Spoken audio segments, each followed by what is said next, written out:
कथा में बताया था जिस दिन शंकर और पार्वती के मिलन का दिवस हो, और केवल एक माता पार्वती के अकेले मिलन का नहीं, 64 योगनिया तक भगवान शंकर से मिलने के लिए आती है। 64 योगनिया कहते हैं भगवान के जितने जितने विवाह हुए थे ना, उमा से, सती से, कात्यायनी, कुष्मांडा, चंद्रघंटा, स्कंदा, ये जितने जितने जितने भगवान के विवाह हुए थे, अनेक अनेक उमा आदि आदि जितनी भी भगवान की जो मंगल विवाह हुए थे, सारी माता पार्वती के जितने अंश हुए हैं, माता पार्वती के जितने स्वरूप हुए हैं, ये सारे स्वरूप सारे अंश माता पार्वती के। ये सोमवार की अष्टमी के दिन भगवान शंकर के मंदिर में आकर शिव जी के सम्मुख में बैठकर उस जलाधारी के नजदीक में, जहां शंकर जी का शिवलिंग होता है, उस जलाधारी के पास में उस दिन केवल पार्वती जी का हस्त कमल नहीं होता, स्वयं मां जगत जननी अपने कामन रूप में 64 योगनियां और शक्तियां सारी की सारी आकर उस जलाधारी के पास में विराजमान हो जाती हैं, और शंकर जी पे जो जल चढ़ता है वो देवियां ग्रहण कर कर शिव को अपना आनंद सुख प्रदान करती है। इसलिए कहते सोमवार की अष्टमी का महत्व बड़ा है, बहुत प्रबल। शिव की कृपा से, भगवान शंकर की कृपा से ही सब कुछ आनंद में हो। और हम तो कहेंगे एक लोटा पानी चढ़ाने से पीछे मत हटना। सोमवार की अष्टमी के दिन शंकर के मंदिर जरूर जाना, बेलपत्र जरूर चढ़ाना, बाबा से विनय जरूर करना, निवेदन करना, बाबा को पूजन करना, घी का दीप लगाना और बाबा से विनय करना, बाबा मेरी ये मनोकामना है, मैं तो आपके चरणों में समर्पित करने के लिए आई, मेरी ये विनती को स्वीकार करो। बहुत तकलीफ है और नहीं हो रहा काम, बहुत दिनों से लगे हो, नहीं हो रहा, हरा मूंग ले जाओ। मूंग के दाने तो रहते हैं घर में, केवल 31 मूंग के दाने लेकर जाइए, 31 चावल के दाने लेकर जाइए और 31 ही बेलपत्र लेकर जाइए। जिस दिन सोमवार की अष्टमी हो, कौन से दिन?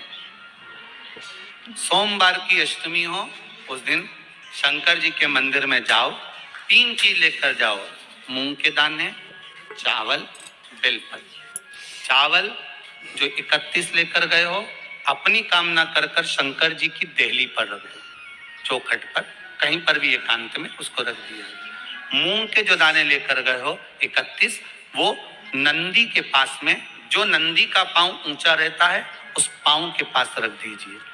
और जो 31 बेलपत्र लेकर गए हो, वो 31 बेलपत्र अशोक सुंदरी वाली जो जगह है, आपको पहले बताया है कथा में, अशोक सुंदरी जी का स्थान, ये शिवलिंग, ये जलाधारी जहां से पानी बहता है, उसके बीच में एक मोटी सी लाइन होती है जो शंकर भगवान की छोटी लड़की अशोक सुंदरी का स्थान है। शिव जी के 13 बच्चे हैं, 13 बच्चे में सबसे छोटी लड़की अशोक सुंदरी यहीं पर विराजमान होती है, जहां से पानी नीचे गिरता है। प्रत्येक शिवलिंग के सामने एक मोटी सी लाइन होगी, उस मोटी सी जो लाइन है अशोक सुंदरी, वहां पर जो 31 बेलपत्र लेकर गए हो, अपनी कामना कर कर पीला चंदन, लाल चंदन लगाकर उस पर समर्पित करते जाओ। उसकी डंडी जहां से पानी बहता है उस ओर होना चाहिए। आप निवेदन कर कर देखो, एक सोमवार की अष्टमी पर कर कर देखना, दूसरी सोमवार की अष्टमी आएगी, अपने आप आपका काम हो गया होगा। बाबा से निवेदन तो करो, क्यों भटक रहे? आप उससे निवेदन करेंगे, प्राप्त तो होगा। शिव तत्व में जो सुख है वो सुख कहीं, एक मात्र शिव मंदिर में झाड़ू लगा रही हैं अहिल्याबाई, साधारण सा भाव, केवल एक झाड़ू। कई लोग कहते हैं महाराज जी, आप कहते हो मंदिर में जाकर झाड़ू लगाओ, पोछा लगाओ, तो जो हमने मंदिर में रख रखा है स्वीपर आदि आदि, जो भी सेवा करने वाला है, काम करने वाला है, वर्कर है, वो कर रहा है, तो हम क्यों करें? अरे भाई, एक बात याद रखना, आप सबसे पूछना चाहूंगा, आप लोग कहते हो कि मंदिर की सफाई जो वर्कर रखा है उसे करना चाहिए, मंदिर की सफाई जो पुजारी रखा है उसको करना चाहिए। मैं आपसे पूछना चाहता हूं कि आपके घर में जो तिजोरी है, दिवाली पे उसकी सफाई कौन करता है? नौकर करता है? अरे बोलते कहा तो गया जाओ। है नौकर कि ये करेगा एकादशी नहीं, विजयश्री वर्कर दिलाने करेगा वाली है। नहीं, जो राजा सिपर होते हैं करेगा उनको अपने नहीं, शत्रुओं पर तिजोरी विजयश्री की दिलाने सफाई वाली है। कोई प्राप्त दूसरा करने नहीं के करता, लिए ये एकादशी तिजोरी करनी की चाहिए। सफाई हमें करना अगर होती मनुष्य है, उसी तरह इस एकादशी मंदिर को की सफाई अपने न जीवन की पुजारी करे, परेशानियों, न बाधाओं, कोई वर्कर करे, शत्रुओं के जो नाश दर्शन के लिए करने करता जाए है वो करे, एकादशी, क्योंकि ये तिजोरी है निश्चित ही हमारी। आपकी सभी ये बाधाओं तिजोरी पर है आपको हमारी। विजय प्रदान यहाँ कराती से है। हमें मिलता है। जब ये युधिष्ठिर मेरा महाराज ने देवदेव पूछा महादेव भगवान श्री देता है। कृष्ण से कि प्रभु धतूरे का फूल, ये जो फाल्गुन मास की एकादशी है इसकी महिमा क्या है और ये कितनी महत्वपूर्ण है, किसे करनी चाहिए और क्यों उसमें करनी लगने वाले चाहिए? पुष्प। भगवान कृष्ण कहते हैं आस्था कि चैनल पर आप युधिष्ठिर लोग ये देख रहे होंगे एकादशी धतूरे विजय के दिलाने फूल वाली है। इसके विषय में जब धतूरा, देवर्षि धतूरे का नारद ने पुष्प। ब्रह्मदेव से पूछा था तो उन्होंने छोटा इसके सा विषय में पौधा है। विस्तार से वर्णन किया था। ज्यादा बड़ा नहीं है, संक्षेप छोटा में लग तुम्हें रहा वो है, वृत्तांत धतूरा लग सुनाता रहा है। हूँ और और उसमें तदुपरांत भी में इसकी विधि साधारण धतूरा बताता हूँ। नहीं। प्रिय दर्शकों, यहाँ पर तो पूरी कथा जिस बताई गई है, मैं कथा तो पढ़ूंगा नहीं आपके लिए क्योंकि कथा का कोई अभी आवश्यकता नहीं है। मूल विषय जो है हमारा उस पर मैं आता हूँ, क्योंकि पुराणों में तो बहुत सारी चीजें होती है ना।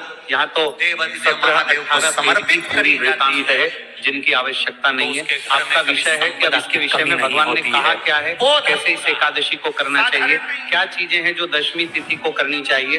तो ब्रह्मदेव कहते हैं कि जब भगवान रामचंद्र ने राक्षसों का संहार करने के लिए राम अवतार लिया, उस समय जब जानकी का हरण हो गया, उनका पता लगाने हनुमान जी गए, पता भी लग गया। अब समुद्र के किनारे पर भगवान रामचंद्र पहुंच गए वानरों की सेना को लेकर। वहां वो परेशान है कि अब इस सेना के साथ मगरमच्छों से भरे हुए इस भयंकर समुद्र को कैसे पार करें और कैसे आगे विजय प्राप्त हो। तो महाराज लक्ष्मण कहते हैं कि हे प्रभु, आप ही आदि देव और पुराण पुरुष पुरुषोत्तम है, आपसे कुछ छुपा नहीं है। और क्योंकि आप यहाँ लीला कर रहे हैं तो मैं आपको बताता हूँ कि यहाँ इसी वन में नाम के मुनि है जो रहते हैं, वो यहाँ से आधे योजन की दूरी पर है, वहाँ उनका आश्रम है।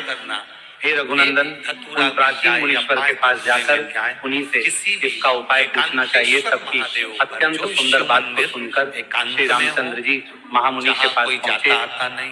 जस्सी ने जब उन्हें देखा, देखते ही पहचान गए, क्योंकि जस्सी भी साधारण मुनि तो थे, नहीं पहचान गए कि पुरुषोत्तम स्वयं आए हैं, भगवान चलकर आए हैं, पुराण पुरुषोत्तम आए हैं। रामचंद्र को देखकर उन्हें बड़ी प्रसन्नता हुई।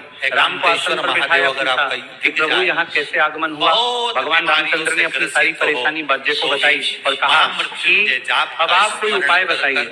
या किसी कहने लगे, श्री राम से फाल्गुन मास आ रहा है, मंत्र का और फाल्गुन मास के कृष्ण पक्ष में भगवान जो विजया नाम की एकादशी होती है, उसका व्रत करने से आपकी विजय निश्चित होगी। आपके जीवन में जो बाधाएं आएंगी वो सभी बाधाएं इस एकादशी के पुण्य फल से समाप्त हो जाएगी। निश्चित ही आप अपनी वानर सेना के साथ समुद्र को पार कर लोगे और आपके जो भी लक्ष्य है उनको प्राप्त कर लोगे। तो भगवान रामचंद्र ने